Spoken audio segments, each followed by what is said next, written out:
Po guys, ang ating transferring sa seedling tray. Transferring the litusing. From seedling tray to the wax. Transferring the litusing. The watering.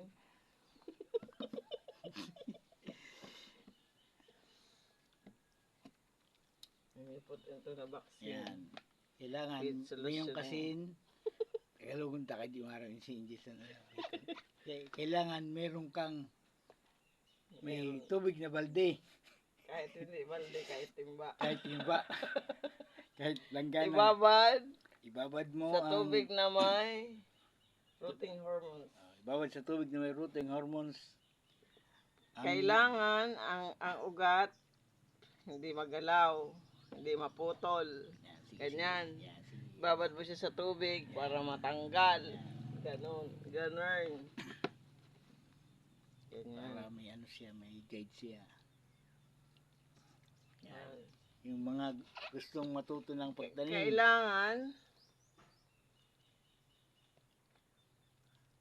pag usbong ng dahon, 2 dahon, lagyan mo na ng solusyon dito para madali siyang lumaki. Ganon. Tapos ipitin ng sponge. Mas maganda ang sponge sa kukupit para malinis. Malinis ang tuna box. Ganon. Ganun lang.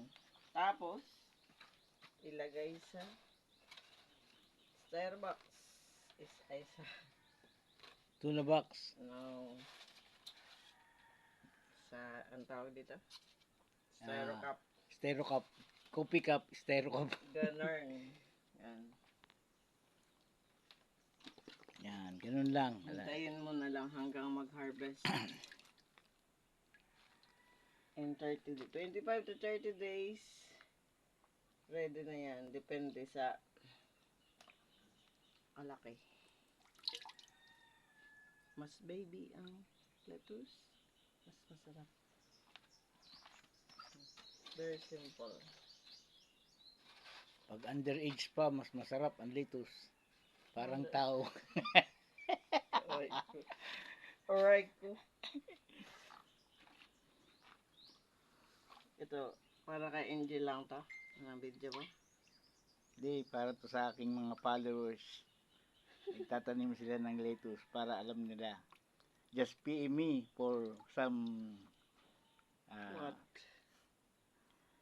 Kailangan ingatan ang ugat na huwag maputol para hindi siya mamatay at hindi siya mabansot.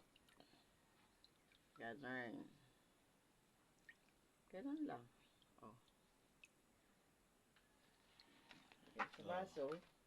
lagay sa baso. Babad sa solusyon. Hintayin ang 25 to 30 days. Pwede nang ibenta. Yan. Okay.